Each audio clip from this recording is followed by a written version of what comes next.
It's Tuesday, April 5th, 2022, and I call the meeting of the House Higher Education Committee to order. The CLA will take the roll. Chair Bernardy. Present. Bernardy, present. Vice Chair Christensen. Present. Christensen, present. Representative O'Neill. O'Neill, present. O'Neill, present. Representative Albright. Albright, present. Albright, present. Representative Daniels. Daniels, present. Daniels, present. Representative Erickson. Erickson, present. Erickson, present. Representative Hansen. Hansen, present. Hansen, present. Representative Heinzeman. Present. Heinzeman, present. Representative Howard. Howard, present. Howard, present. Representative Keeler. Keeler, present. Keeler, present. Representative Cleaborn. Representative Cleaborn. Cleaborn, present. Cleaborn, present. Representative Kosnick. Present. Kosnick, present. Representative Creshaw. Present. Creshaw, present. Representative Mason. Representative Mason. Representative Meckland. Present. Meckland, present. Representative Knorr. Knorr, present. Knorr, present. Representative Sandell. Sandell, present. Sandell, present. Representative Sandsted. Sandsted, present. Sandsted, present. Representative Thompson. Representative Thompson. Representative Mason. Mason, present. Mason, present. Representative Thompson. Madam Chair, a quorum is present. Thank you. Next, may I have a motion to approve the minutes for March 30th, 2022? So moved, Madam Chair. Okay, Representative Noor moves approval of the minutes for March 30th, 2022. Any discussion? Hearing none, those in favor say aye. Aye. Aye. Those opposed? The motion prevails and the minutes for March 30th, 2022 are approved. Today we will be walking through the provisions of the DE amendment to House File 3872. Nonpartisan staff will take the lead and walk us through the bill. And afterwards, we will hear public testimony. Tomorrow, we begin to take official action on the bill. Finally, we have set aside on Thursday, if necessary, a finished markup and passage of the bill if we don't complete within our two regularly scheduled hearings. Members, I just want to take a moment to thank everyone for their contribution to this equity and student-centered bill. Every Minnesotan deserves the opportunity to succeed and thrive, and the provisions we're going through today will increase that access and opportunity. I want to just highlight some of the lenses that we really use to put together this bill, and that is through an equity lens. And you'll see that a number of provisions in our bill, helping aspiring teachers of color and scholarships, our tribal nation college, our tribal colleges, also our Native American Indian grants, inclusive higher education, and how we structure our board of regents as well. We also have a number of environmental provisions, and just to name a few, it's the University of Minnesota come up with a 50-year plan for Minnesota's Clean Water Plan. We have sustainability measures in here for the University of Minnesota, including solar electrification, as well as developing a sustainability framework and plan. And then also green training and the Natural Resource Research Institute with funding for them to be able to go forward with building their facility and doing the amazing research they do. We also have a number of provisions in here for the well-being and safety of students. Hunger-Free Campus Act expansion, mental health service, funding for Minnesota State, more funding for our students for their meeting their basic needs. We also have legislation for University of Minnesota for safety, as well as affirmative consent language for our colleges and universities to be sure that students are learning about that. and then and training on that. Then we also, affordability is key and center to our bill. And we have provision here to lower the assigned student responsibility for their education through the state grant program.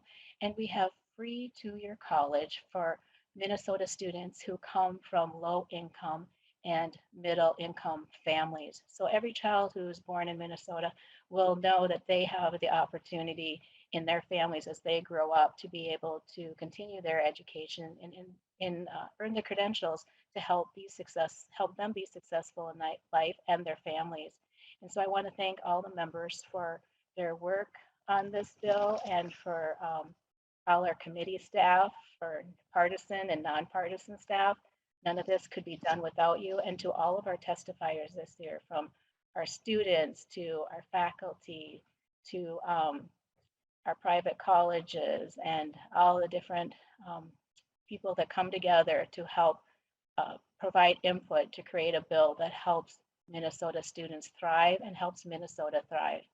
And we will be going through the walkthrough today, and we have our wonderful fiscal staff, Ken Stavery, along with Nathan Hopkins from House Research, and they will walk us through the bill. So Mr. Stavery, please present the bill to the committee. Madam Chair and members, for the record, Ken Savory, House Fiscal Staff. I'm going to share my screen with the spreadsheet to the DE that was posted on the committee website and distributed by Mr. Herring. So I'm going to do that real fast.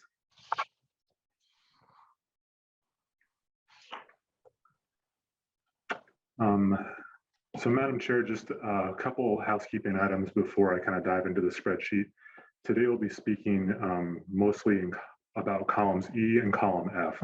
Columns E of the spreadsheet as well as columns F of the spreadsheet represent the changes within the DE. The other columns on the spreadsheet are columns C and D, which represent the governor's supplemental budget, which the committee heard earlier this session. I'll just start with the top line totals for the agencies within the committee's jurisdiction. Line 6 is the Office of Higher Education. That can be found on the DE on line 1.20. That's $57,469,000 increase in FY23. And then in column F, the tails $117,212,000 for FY24 and 25. Line 7 is the top line total for Minnesota State, which can be found on line 6.23 in the DE. That's a $10 million increase in the FY22-23 biennium, and then $18 million in the FY24-25 biennium. Line 8 is the total for the University of Minnesota. That can be found on line 8.22 in the DE, and that's $32,531,000 in FY22-23, and then $14,788,000 in the tails. The DE on a line 11 is the general fund appropriation. So the total for the DE is $100 million in FY22-23, and then $150 million in FY24-25. We'll skip down and discuss the individual provisions. I'll point out the lines within the DE as appropriate. So starting on line 18 with the Office of Higher Education. Line 19 is the Student Parent Center Grant. This is the governor's change item, can be found on line 1.24 in the DE, and that's $6,925,000 in FY22-23, and then $12,380,000 in FY24-25 in the tails. Skipping down to line 20, our operating expenses for tribal colleges, found on line 2.9 in the DE. That's $3 million in FY23, and then $6 million in FY24-25.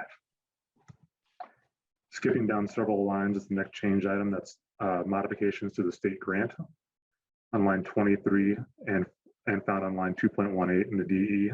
That's $493,000 in FY22-23, and then $18,590,000 in the tails. Line 24 is the underrepresented student teacher grant item, found on line 2.23 in the DE. That's $1.5 million in FY22-23, and $3 million in FY 24-25. Skipping down further on the spreadsheet, the next item is on line 26, which is the teacher shortage loan repayment expansion increase. That's $700,000 increase found on line 2.32 in the DE in the FY 22-23 biennium, and then 1.4 million in FY 24-25. The next is on line 27, which is a change to the emergency assistance for post-secondary students. That can be found on line 3.6 of the DE, and the $731,000 increase in FY 22-23 and $1,462,000 in FY 24-25. Skipping down further on line 31 is the next item, which is the hunger-free campus expansion, found on line 3.13 of the DE. That's $200,000 in FY 23, and then $400,000 increase in FY 24-25. On line 32 are the American Indian scholarships, found on line 3.20 of the bill. That's an increase of $3,240,000 in FY 23, and then an increase of $6,480,000 in FY 24-25. Line 33 is the inclusive higher education grants, to be found on line 3.26 of the bill. That's $750,000 in FY 23, and then $750,000 in each fiscal year for a total of $1.5 million in FY 24-25. Line 34 is the tuition-free college grants. That's found on line 4.3 of the bill, and that's $29,730,000 in FY 23, and then continuing to the tail, $64 million in FY 24-25. Line 35 is the Minnesota Reconnect program, found on line 4.25 of the DE amendment, and that's $1 million in FY 23, and then $2 million in FY 24-25 in the tails. Moving down, there's several one-time items in the bill for operation for the Office of Higher Ed. That starts on line 37, and that is the Addiction Medicine Fellowship, found on line 4.30, and is $1.2 million in FY 23 only. And then on line 38 is the Teacher of Color Scholarships Program, which is found on line 5.30, and is $3 million in FY 23 only. And then moving down on line 39 is the Social Worker Scholarships, which is found on 6.12 of the DE. And that's $5 million, a one-time appropriation in FY 23. That wraps up the Office of Higher Education items. I'll flip over to the next part of the spreadsheet and just move our screen down a bit to cover Minnesota State and the University of Minnesota. The change items for Minnesota State begin on line 44, and that's for campus responsiveness and stabilization. The DE appropriates an additional $6 million in FY 23, and then $12 million into the tails of FY 24-25. That appropriation can be found on line 6.31 of the DE amendment. Moving down to line 46 are the Mental Health Awareness Program appropriations. That is line 7.3 of the DE amendment, and is $2 million in FY 23, and then $4 million in the tails for FY 24 and FY 25. Moving down further on the spreadsheet is line 47, which is supporting students' basic needs. That is on line 7.13 of the DE amendment, and is $1 million in FY 23, and then $2 million in the tails FY 24 and FY 25. Line 48 is the CTE pilot expansion. That can be found on line 7.29 of the DE amendment, and is $1 million one-time appropriation in FY 23. And that concludes the items from Minnesota State. We'll further go down the spreadsheet on line 52, starts the University of Minnesota changes to appropriations. The first one being on line 54, which is the reduced cost of attendance burden. That can be found on line 8.28 of the DE, and is $6 million in FY 23, and then $12 million in FY 24 and 25. Moving down further on line 55 is the University of Minnesota Safety and Security Appropriation. That can be found on line 9.3 and is $10 million in FY23, a one-time appropriation. Line 56 is an appropriation from the University of Minnesota for NRRI. That can be found on line 9.26 of the DE amendment and is $6,881,000 in FY23 and is a one-time appropriation. Line 57 are sustainability improvements at the University of Minnesota. That can be found on line 10.1 and is $7,500,000 in FY23, a one-time appropriation.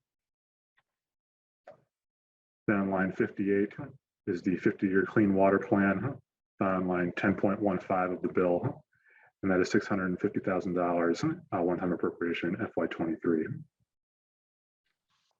Then on line 59 is the green training program account transfer. That's can be found on 11.6 of the bill, and then is $1.5 million in FY23, and then is $2,788,000 in FY24-25. That concludes the University of Minnesota portion. I'll just point out on line 66 are the various transfers out and in. Members may recognize them from the larger spreadsheet that tracks transfers between the general fund and special revenue funds for directions of the bill. And this is just tracks the transfer of the green training account program that I just discussed from the general fund going to be deposited into the special revenue fund. And Madam Chair, that concludes the spreadsheet. I would turn it over to Mr. Hopkins to discuss the policy portions of the bill. Thank you, Mr. Segre. We will now turn it over to our research chair. I mean, not our research chair, our research from the House, which is Nathan Hopkins. Please begin. Madam Chair and committee members, this is Nathan Hopkins from House Research. I'm going to discuss Articles 2 and 3 of the DE, which contain policy items.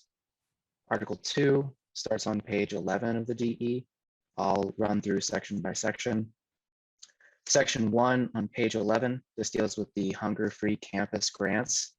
It was House File 3933. It adds private nonprofit institutions to the list of institutions that can receive those grants. On pages 12 and 13 of the DE, this is from House File 3892. It deals with required sexual harassment and violence policies. Section 2 on page 12 requires an affirmative consent standard within post-secondary institutions policies. This language has changed somewhat since the committee last heard this bill. Especially members might want to look at page 12, lines 27 through 29, which says that the affirmative consent standard required under this section has to incorporate all the elements of consent that's defined in section 609.341, which is a criminal statute. And section 3, also on the sexual harassment and violence policy topic, this is the training portion. This has also been changed slightly. The previous version of the bill that the committee heard deleted a required training on consent as defined by that criminal statute. That's no longer deleted, so the school will be training on both consent as defined by the criminal statute as well as the affirmative consent standard added under section 2. Section 4 of Article 2 begins on page 14 of the DE. This is the Inclusive Higher Education Technical Assistance Center. It establishes the center within the Office of Higher Education, and the center's primary mission is to increase access to higher education for students with intellectual disabilities. The second part, which is from that same bill, House File 4210, Section 5 is on page 17 of the DE, and this is the Inclusive Higher Education Grant Program. Creates a grant program to assist higher education institutions with creating or expanding post-secondary programs for students with intellectual disabilities. Section 6 begins on page 20 of the DE. This is from House File 4449. It's the Free College Grant Program. This creates a new grant program for students enrolled at state colleges, so two-year institutions, min-state two-year institutions, and it would cover any remaining cost of tuition and fees subject to a sliding scale based on the recipient's reported family income. There's been a little bit of a change since the committee last heard the underlying bill language here. You can see that change on page 21.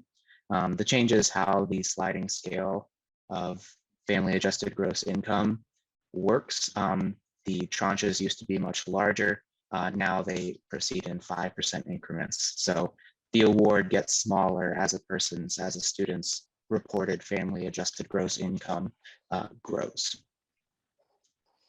Section 7 is on page 22 of the DE. This is the state grant program.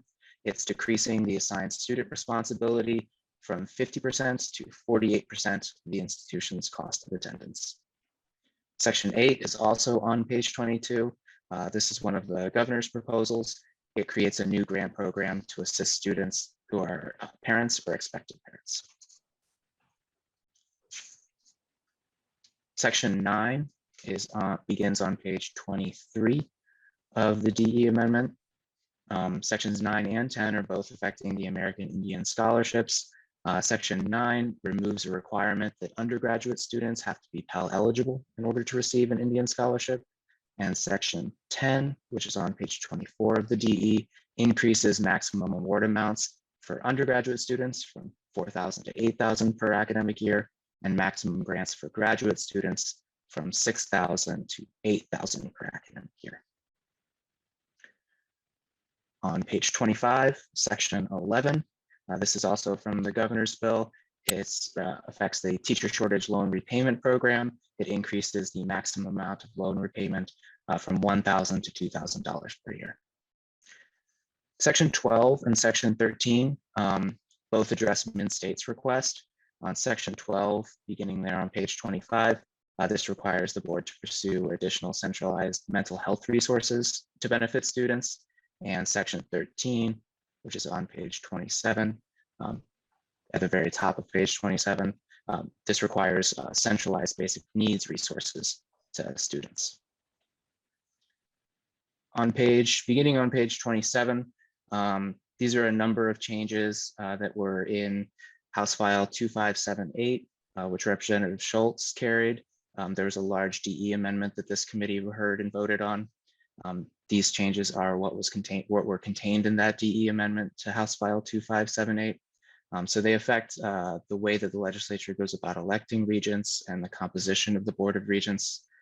Beginning on page 27, section 14, this provides that the legislature should elect a tenured faculty member and a representative of a university labor organization to 2 of the board's 3 unassigned at-large seats. It also provides that 1 member shall be a member of a recognized Indian tribe in Minnesota. Section 15 begins at the bottom of page 27. This amends existing law to address how redistricting or the gain or loss of a congressional district in Minnesota will affect the requirement that at least 1 member of the Board of Regents be a resident of each congressional district. Section 16 imposes a 2-term limit on regents that's on page 28 of the DE. Also on page 28, these changes affect the composition of the Regent Candidate Advisory Council, which recruits and screens candidate applicants to be university regents.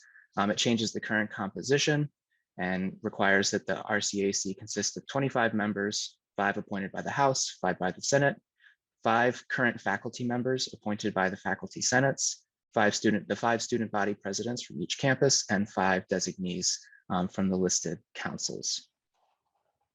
Beginning on page 29, this affects the RCAC's duties. It eliminates a provision that indirectly prohibits RCAC from imposing any kind of term limits, because section 16 of the DE does impose 2-term limits on regents. Section 19 begins on page 30 of the DE. This affects regent nomination and election. It requires the Joint Legislative Committee for regent nomination to nominate 2 rather than 1 candidates for each vacancy on the board. And at the Joint Convention to elect regent, it prohibits floor nominations. On page 31 of the DE. Section 20 of Article 2 is the Green Training Program for training employees of the University of Minnesota. On page 33 of the DE, this is also addressing hunger-free campus grants. This amends the last year's Budget Act to clarify that nonprofit private post-secondary institutions can receive those hunger-free campus grants. At the very top of page 34, this is a very short section addressing the Aspiring Teachers of Color pilot program, because this bill, the DE, adds some additional funding to that program, and that funding becomes available, remains available until June 30th, 2027.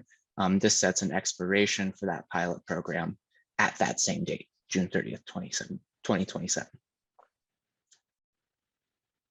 Also on page 34, this is section 23 of Article 2. This is a social work scholarship program for students preparing to become licensed social workers in Minnesota. This was in Representative Winkler's House File 3581. And on page 36, section 24, this is also from Representative Schultz, DE, to House File 2578. This requests the Board of Regents to amend their policies so that a compensated university employee can serve as a regent, since this suite of changes also includes a requirement that a sitting university faculty member be a regent. Article 3 of the bill, this is the Office of Higher Education's agency bill, which this committee has previously heard. It was introduced as House File 3672, and it contains various administrative changes, technical changes to the Office of Higher Education's programs and regulations. Madam Chair, if any of the committee members have any questions for me or Mr. Savory, please let us know. Thank you. Thank you, Mr. Hopkins. Members, do any of you have any clarifying questions from Mr. Hopkins or Mr.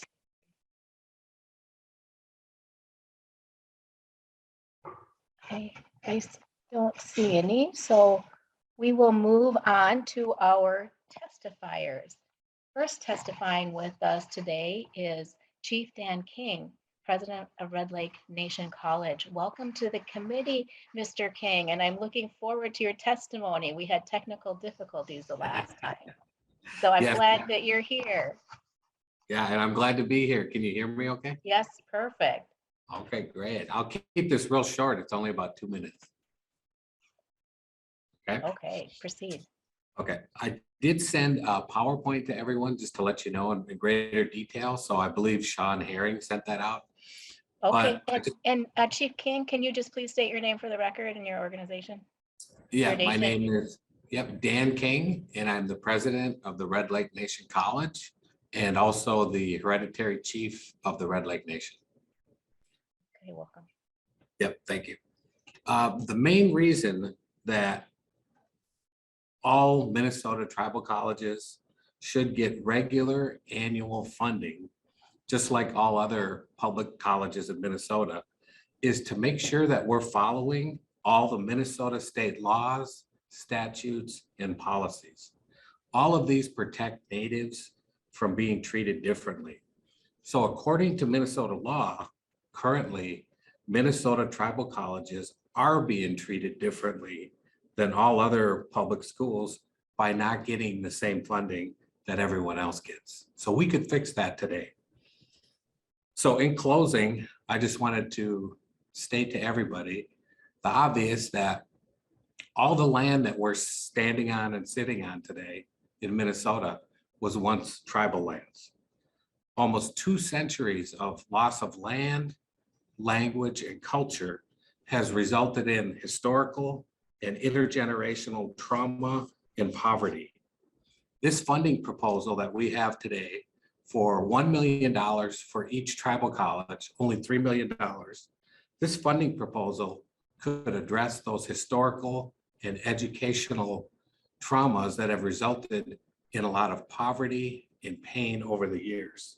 This funding proposal is the right thing to do, because without it, those educational gaps and the educational canyons we talked about in the past will continue and they will grow worse. So when you think about it, $3 million for 3 tribal colleges is really a pittance when compared to the annual budget of about 1.1 billion for the U of M and all the Minnesota state schools. So it's not even statistically significant, the $3 million for 3 tribal colleges when compared to the whole of the $57 billion Minnesota budget with the $9 billion surplus.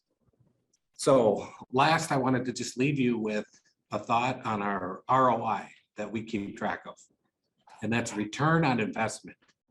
What we do is we build people up, we build independent tax-paying citizens, we educate our members out of poverty, a self-help where people are helping themselves for a better life. And so we do that well at the tribal colleges. So when you really think about it, that $3 million for 3 tribal colleges will be the best investment in the Minnesota budget. Thank you. Thank you very much, Chief King, for being here today. Next up, we have Vice Chancellor Bill Mackey, Vice Chancellor of Finance and Facilities of Minnesota State. Welcome to our committee. Please state your name for the record and proceed. Thank you, Chair Bernardy. Members of the committee, for the record, I am Bill Mackey, Vice Chancellor of Finance and Facilities at Minnesota State. First, I would like to thank you, Chair Bernardy, for your partnership with Minnesota State, supporting our students, our faculty and staff, and the campuses and communities throughout the state of Minnesota. I would also like to thank the committee for consideration of our supplemental budget request and for your engagement with the colleges and universities in your communities. We also appreciate the great work of committee staff whom we engage with throughout the year to respond to member questions and concerns. Madam Chair, my comments will be focused today on Minnesota State's supplemental budget request, but I'd also like to acknowledge the positive impact many of the provisions in the bill have on the students and the 47 communities Minnesota State serves across the state of Minnesota. In regards to the proposal that is in front of the committee, we appreciate the committee addressing student basic needs and mental health at the Minnesota State campuses in this bill. As part of our supplemental budget request, this funding would enable Minnesota State to sustain the exciting initiatives we have started into the future. As you know, Minnesota State requested $30 million for campus support to address the cost increases in the second year of the biennium, as we did not receive new funding last session over FY 2022 levels. We appreciate the $6 million included in the bill for campus support and look forward to continuing this discussion. The $30 million in the bill for 2-year college tuition that will provide greater access to students is consistent with proposals that Minnesota State has brought forward in our last 2 biennial budget requests. We look forward to continuing this important work with the Office of Higher Education. As this program moves forward, we also would appreciate a conversation and consideration that also includes the first 2 years of free tuition at our 7 state universities. That concludes my remarks, and I again thank you, Chair Bernardy, for your time and your commitment to higher education and the students across the state. Thank you, Vice Chancellor Mackey. With us now, we have J.D. Burton, the Chief Government Relations Officer from the University of Minnesota. Welcome to the committee, Mr. Burton. Please state your name for the record and proceed. Thank you, Madam Chair. My name is J.D. Burton. I'm the Chief Government Relations Officer here at the University of Minnesota. I'd like to express our appreciation to each of you for the time and attention that you gave to us, reviewing and discussing and considering our legislative request this session. This extends, of course, to your staff as well, who are fantastic partners, helpful and responsive to us all year. So thank you. Additionally, we want to please extend our gratitude and our appreciation, sincere appreciation for the funding that you have included in this bill for the University of Minnesota, including resources for all 4 components of the university's request this year, as well as to each of the members on this committee who helped carry this legislation moving forward. There's one item that I wanted to note, however, that we believe would have huge impact on students directly, and that's around our financial aid request. While we're grateful for the $6 million that you did provide, we were disappointed that this bill only provided about 9% of the overall request for those students who do have the greatest need, or for those students who would be looking to attend one of our greater Minnesota campuses. This proposal, as you know, would build on our existing financial aid framework by focusing on those undergraduate students that have the greatest need, or those students who find themselves in the challenging position where they may not qualify for existing aid, but whose incomes are not high enough to cover the cost of college on their own. It would further expand existing eligibility aid for those students who would be interested in attending our greater Minnesota campuses outside of the Twin Cities, which of course is a significant strategic plan for our enrollment management efforts. Under our proposal that we put forward, an eligible student who would be interested in attending a greater Minnesota campus would have received an average yearly benefit of $3,529. Under the House proposal, however, that benefit shrinks to an average of about $353. So a difference of about $3,176 per year. And under our Promise Program expansion, the House proposal would then lower that amount from an average benefit that would have been $1,765 per year to $176 per year, which is a reduction of $1,589. This is not funding that would have gone to the administration. It was student-centered, focused on students at an institution that we believe is accountable to taxpayers and to the legislature. We encourage you, as this bill moves through the process, to consider increasing this funding, and we are hopeful that that is something that we can see moving forward. As we also noted last week, we do have concerns with the provision in this bill that would create a green training program at the U of M. We don't believe that advancing this effort through legislation is an appropriate way to achieve this and our shared sustainability goals. It would move these training decisions to a select and limited group of employees who are already part of a collective bargaining unit, thereby circumventing the bargaining process that we follow today. We would prefer to engage on this topic directly with our employees. To date, however, we are unaware of any efforts to bring this specific proposal directly to the university administration, and we are unaware of it until the bill was introduced, right before it's introduced. So we respectfully ask that you reconsider including this in your bill as it moves forward and allow us to engage in this process with our employees directly through our collective bargaining process. Madam Chair, we sincerely appreciate everything that you have done to support the University of Minnesota over many years. And like you, we believe that investing in our students is investing in the future of our state. So thank you again for the opportunity to testify, and we appreciate your support. Thank you. Thank you, Mr. Burton. We now have Paul Cerkvenik, President of Minnesota Private College Council. Welcome to the committee. Please state your name for the record and proceed. Madam Chair and members of the committee, for the record, I'm Paul Cerkvenik, President of the Minnesota Private College Council. I want to begin by thanking you, Madam Chair, and all of the committee members for the opportunities you've given our students to testify before you, so that they could convey to you the deep gratitude they have for the financial aid they receive through the Minnesota State Grant Program and convey the difference it makes in their lives. I also want to thank you for giving me and several of our college presidents the opportunity to testify and share with you the importance and the effectiveness of the State Grant Program in helping students with the greatest financial needs succeed in college. We greatly appreciate that House File 3872 lowers the student share in the State Grant Program from 50% to 48%, and that this change is supported by increased base funding for the program in the next biennium. Thank you for taking this step that will significantly lower college costs for students facing the highest financial barriers to earning a degree. Lowering the student share 2 points is an important step in the right direction, and more than 66,000 students will benefit from this change. Because the need of lower income students is so significant, we requested a 4 percentage point reduction in the student share. And we look forward to working with all of you to make further progress on meeting the financial aid needs of students in this session and in future sessions. There are 4 other provisions of the bill that we strongly support, and I want to briefly mention.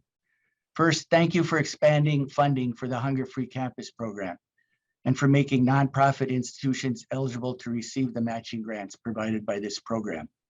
This was a student-led initiative at our institutions and has the support of students at both public and nonprofit institutions. Second, I know our colleges will be glad to see that this bill is making additional investments in students pursuing teaching degrees that will help diversify our teaching workforce. This is a critically needed investment in the state's K-12 educational system.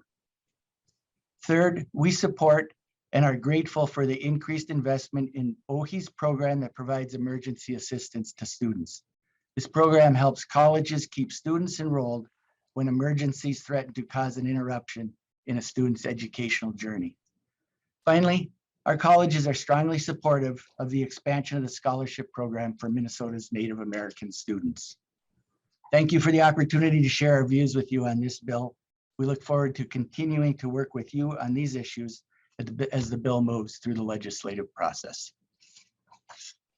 Thank you very much. Now we have Mark Grant, Government Relations from Minnesota State College faculty. Welcome to the committee, and please state your name for the record. Thank you, Chair Bernardy. For the record, my name is Mark Grant. Pardon me, I'm a communication studies instructor at Dakota County Technical College, and I currently help direct the governmental relations work on behalf of Minnesota State College faculty. We're the union that represents more than 4,000 college instructors, counselors, and librarians on 39 campuses across the state of Minnesota. Thank you for the opportunity today to speak very briefly on House File 3872. I'd like to begin by thanking the committee for all their hard work this session. I know the pandemic continues to present challenges, but this committee's members and their staff's willingness to continually work with MSCF is greatly appreciated. Given the limited resources at this committee's disposal, we know that very difficult decisions had to be made to put together this bill. It is clear to us, however, that throughout this process, students remained at the center of those decisions, and for that, you should be applauded. The tuition relief provided in this bill will have a profound effect on the educational path of many of our college students, allowing them to focus on their education, graduate in a timely manner, and leave our institution not only with a world-class education, but also possibly little to no debt. This is the potential to be transformative for many of our students and their families. As open access institutions, we have always been charged with meeting students where they're at and assisting them in their educational journey. But I must point out that many of the students who stand to benefit from this bill are also the exact students who need the most amount of support when they arrive at our door. I have testified to this committee twice this session, both times touching on the vital role faculty counselors play in our campuses across the state. I worked with Representative Cleavorn on House File 4220, a bill that would address the current counselor shortage, and later with Representative O'Neill on language changes that made the bill even stronger. We encourage this committee to continue its focus on student needs and revisit this counselor language when it feels it has the latitude to do so. Thank you so much for the opportunity to speak to you today, and MSCF looks forward to continuing to work with you to make higher education the driver of both personal, professional, and economic growth in Minnesota. Thank you. Thank you very much. Now we have with us Axel Kylander, Lead Minnesota President. Welcome to the committee, and please state your name for the record. Thank you, Chair Bernardy and members of the committee. For the record, my name is Axel Kylander, and I'm the president of Lead MN. Thank you for the opportunity to testify today, and thank you to Chair Bernardy and committee members for your work this session to support students. The past 2.5 years have been difficult for everyone, to put it mildly. And as a student leader, I have watched students across our campuses suffer and drop out due to the high cost of college and not being able to get the support they need with regards to their mental health, stable housing, or childcare, all while trying to get an education that will help them find economic stability. I've seen dreams ruined and lives set adrift, not by a lack of effort on the part of students, but as a result of overwhelming, worsening challenges that have festered in the college experience. Other students and I have shared our stories with you over the course of this session and the last about the struggles that we face in today's higher education environment. As Minnesota moves out of the pandemic, we must make affordable college college affordable and accessible for all Minnesotans. The free college grants contained in House File 3872 would do just that. These grants are an investment in the future workforce and economic success of our state and its people. That is why nearly 20 states controlled by both Republican and Democratic legislatures have adopted some form of last dollar free college program similar to this. This program has the potential to boost enrollment, retention, and graduation rates by removing one of the single greatest barriers to students, the untenably high cost of college.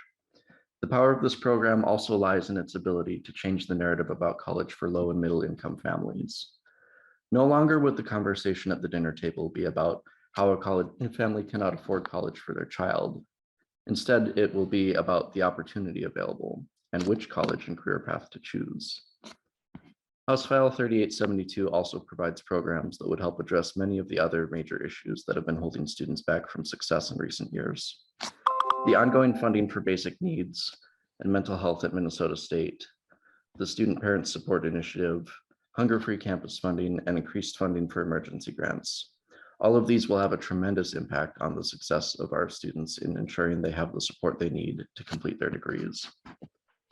By ensuring these provisions, you can help put the community back in community and technical colleges, and ensure that every Minnesotan can pursue and achieve their version of the American dream. Thank you again for the opportunity to testify today. And thank you, Chair Bernardy and committee members, for all your work for students this session. Thank you very much, Mr. Kylander. And now with us, we have Mary Hauff with Minnesota Inclusive Higher Education Consortium. Welcome to the committee. And please state your name for the record. Thank you, Madam Chair and committee members. My name is Mary Hauff, and I'm a parent advocate and co-leader of the Minnesota Inclusive Higher Education Consortium. Thank you for the opportunity to testify regarding the higher education omnibus bill today. On behalf of the consortium, the ARC Minnesota, the thousands of prospective students with intellectual disabilities and their families statewide, I thank you for including the provisions on inclusive higher education in Article 2, Section 4. The provision starting on line 14.3 broadens access to post-secondary education for students with intellectual disabilities throughout the state. As you have heard in this committee, students with intellectual disabilities who attend post-secondary education are more than twice as likely to be employed, live in homes of their own, and rely less on government supports like Social Security and vocational rehabilitation. Widening the pathway to post-secondary education will ensure Minnesotans with intellectual disabilities have the opportunity to pursue their careers, live the life of their choice, and more fully contribute to their communities. This will strengthen Minnesota's workforce, contribute to the Minnesota economy, and lead to long-term cost savings for the state. Minnesota's current inclusive higher education enrollment capacity of 90 to 100 students, compared to the estimated 5,000 prospective college students with intellectual disabilities, exposes the gap. The bill addresses the opportunity for Minnesota to join the states that are leading on inclusive higher education nationwide. Thank you for recognizing the importance of this bill. I would also like to thank Representative Cleavorn and the other committee members who are co-authors. We are grateful that you have made inclusive higher education a priority in your work this session, and we look forward to continuing to work together. Thank you. Thank you very much for your testimony. Well, I want to thank all of our testifiers today, and again, everyone who has testified this session before our committee and all of our staff members. We will be meeting on Wednesday, April 6th, and I look forward to the markup of the bill then and our conversation. So with that, members, the meeting is adjourned.